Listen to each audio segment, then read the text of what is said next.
ఇంటింటి వైద్యానికి care of address ఎవరో తెలుసా? ఆయుర్వేదంలో 30 సంవత్సరాలకు పైగా అనుభవం ఉన్న మన డాక్టర్ అయిన డాక్టర్ చిట్టిబొట్ల మధుసూదన్ శర్మ గారు మనతో పాటు ఉన్నారు. వారితో మాట్లాడి మనకున్న సమస్యల్ని ఆయుర్వేద పరంగా ఎలా నయం చేసుకోవాలో డాక్టర్ గారిని అడిగి తెలుసుకుందాం. నమస్కారం డాక్టర్ గారు. నమస్తే. డాక్టర్ గారు, ఇప్పుడు చూసుకుంటే షుగర్, డయాబెటీస్ మన ఇండియానే ఫస్ట్ ప్లేస్లో ఉంది. ఈ డయాబెటీస్ అనేది జెనెటికల్గా కూడా కొంతమందికి పాస్ అయ్యి వాళ్ళు సఫర్ అవుతున్న వాళ్ళు ఉన్నారు. కొంతమందికి వాళ్ళ చేసుకున్న పొరపాట్ల వల్ల కూడా ఈ షుగర్ వ్యాధికి గురవుతూ ఉన్నారు. సో ఈ షుగర్ వ్యాధి ఇంత పెరగడానికి కారణాలు ఏమైంటాయి సార్? సో తీసుకునే ఆహార పదార్థాలమ్మా, పిండి పదార్థాల వాడకం ఎక్కువైపోయింది. ఈ పిండి పదార్థాల వాడకంలో కూడా ముఖ్యంగా fast foods, junk foods, bakery foods, ice creams ఇలాంటివి ఎక్కువైపోయినాయి వాడకము.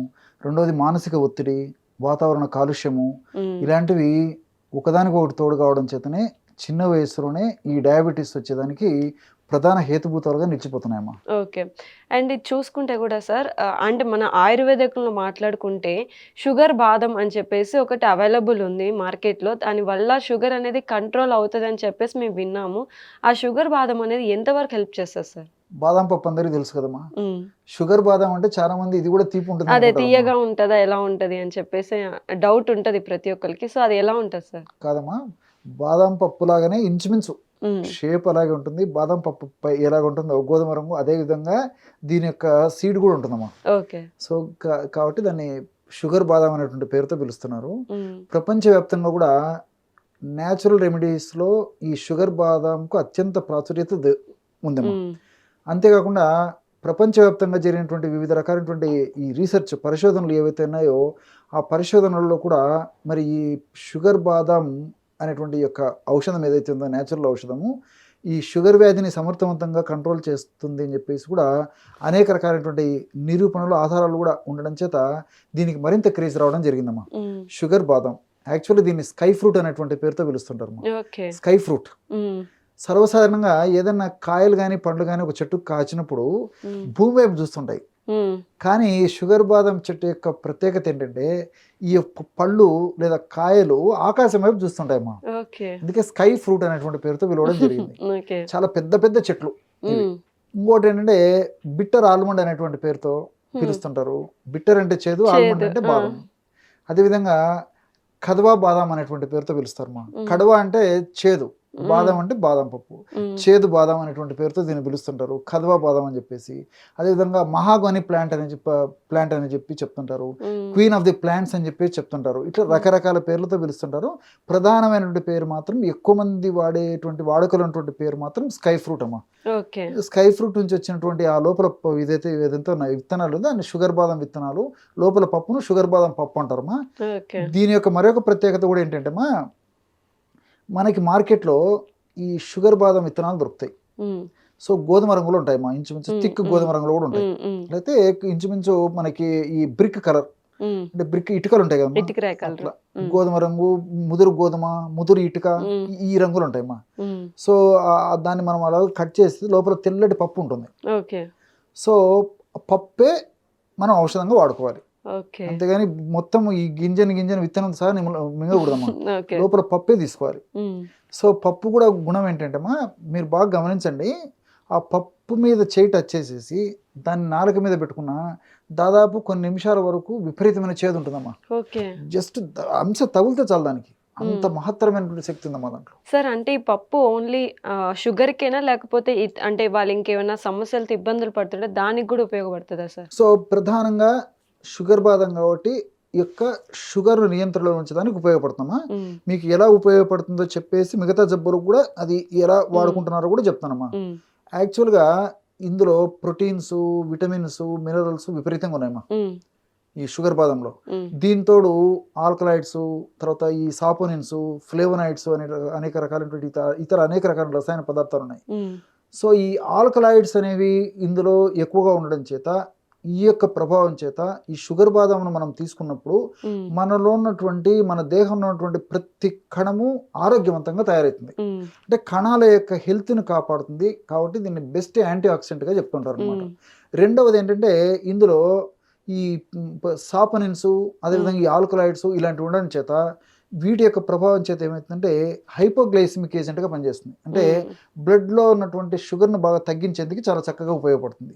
ఇంకోటి ఏంటంటే ఈ సాపనిన్స్ అనేటువంటి ద్రవ్యం కూడా బాగా ఉండడం, ఆ యొక్క రసాయన పదార్థం కూడా ఎక్కువగా ఉండడం చేత ఈ యొక్క సాపనిన్స్ అనేటువంటి రసాయన పదార్థం యొక్క ఔషధాలు ఇలాంటి వాడుకున్నప్పుడు ఏం జరుగుతుందంటే ఇన్సులిన్ సెన్సిటివిటీ పెరుగుతుందమ్మా. అంటే చాలా మందిలో ఏం జరుగుతుందంటే బ్లడ్లో షుగర్ ఉంటుంది, కంట్రోల్ కాదు. కాబట్టి ఇన్సులిన్ ఉన్నప్పటికీ బ్లడ్లో షుగర్ ఎక్కువగా శాతం ఉన్నప్పటికీ ఇన్సులిన్ అది కంట్రోల్ చేయలేదు. కారణం అంటే ఇన్సులిన్ రెసిస్టెన్స్.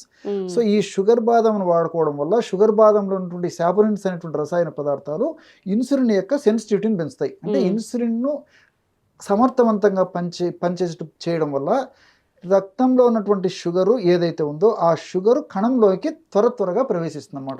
ఎప్పుడైతే రక్తంలో ఉన్నటువంటి ఈ యొక్క చక్కెర కణంలోకి త్వరగా ప్రవేశిస్తుందో అప్పుడు మన రక్తంలో షుగర్ తగ్గిపోతుంది.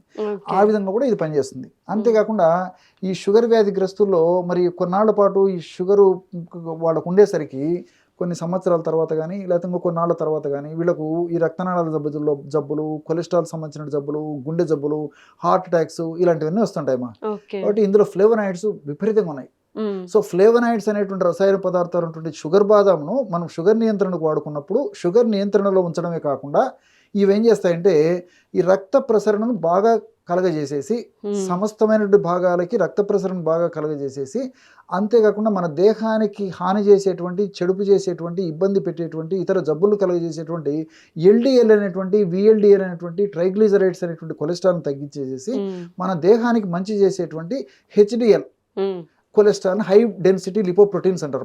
ఆ హెచ్డిఎల్ అనేటువంటి కొలెస్ట్రాల్ని పెంచడం వల్ల గుండె ఆరోగ్యవంతంగా ఉంటుంది, రక్తనాళాలు ఆరోగ్యవంతంగా ఉంటాయి, మెదడు కూడా ఆరోగ్యవంతంగా ఉంటుంది. కాబట్టి మల్టిపుల్ బెనిఫిట్స్ ఉంటాయి. కాబట్టి ఈ మధ్య కాలంలో దీనికి ఇంత ప్రాచుర్యం జరిగిందమ్మా.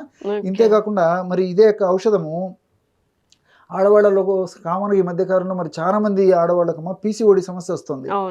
పీసీఓడికి ఔషధం వాడుతున్నారు. అదేవిధంగా కొన్ని రకాలైనటువంటి అలర్జీలకు ఔషధం వాడుతున్నారు. బీపీ తగ్గేందుకు ఔషధం వాడుతున్నారు. ఆస్మా తగ్గేందుకు ఈ ఔషధం వాడుతున్నారు. కాబట్టి ప్రధానంగా షుగర్కు ఈ యొక్క ఔషధం వాడుతున్నప్పటికీ ఇతర జబ్బులు కూడా ఇది వాడుతున్నారు. ఓకే సార్, ఇప్పుడు ఈ బాదంలో ఉన్న పప్పును ఏదైతే ఉందో ఎలా తీసుకోవాలి సార్? అంటే డైరెక్ట్గా తీసేసుకోవాలంటే చిన్నపిల్లల్లో కూడా ఇప్పుడు చూసుకుంటే జెనెటికల్గా అంటే వాళ్ళ పేరెంట్స్కి కానీ వాళ్ళ గ్రాండ్ పేరెంట్స్కి ఎవరైనా షుగర్ ఉంటే అది పిల్లలకి రావడం జరుగుతుంది. సో వాళ్ళకి ఎలా తీసుకోవాలా ఆ గింజ అనేది, పెద్దవాళ్ళు ఎలా తీసుకోవాలి సార్? ఓకేమా, గింజ మరీ పెద్దగా ఉంటే ముఖ్యంగా పిల్లల విషయంలో జస్ట్ హాఫ్ కట్ చేసేసి అంగిట్లో వేసేసుకుని నీళ్ళు తాగడం అమ్మా. ఓకే, దీనికి ఏదో చూర్ణం అవసరం లేదు, టానిక్ అవసరం లేదు, క్యాప్సూల్ అవసరం లేదు, మాత్ర అవసరం లేదు, ఏది అవసరం లేదమ్మా. జస్ట్ కట్ చేయడం పిల్లలైతే. సో ఒక 10-15 సంవత్సరాలు దాటినటువంటి వాళ్ళందరూ, షుగర్ మరీ ఎక్కువ ఉన్నటువంటి వాళ్ళు, ఇన్ జనరల్గా అయితే పెద్దవాళ్ళందరూ కూడా షుగర్ ఎక్కువగా ఉన్నటువంటి వాళ్ళు అయితే ఉదయం ఒకటి, రాత్రి ఒకటి, ఆహారానికి అరగంట లేదా 1 గంట ముందు తీసుకోవాలమ్మా. సో షుగర్ కొంత కంట్రోల్ అయిన తర్వాత రోజు ఒక్కసారి వాడితే సరిపోతుంది.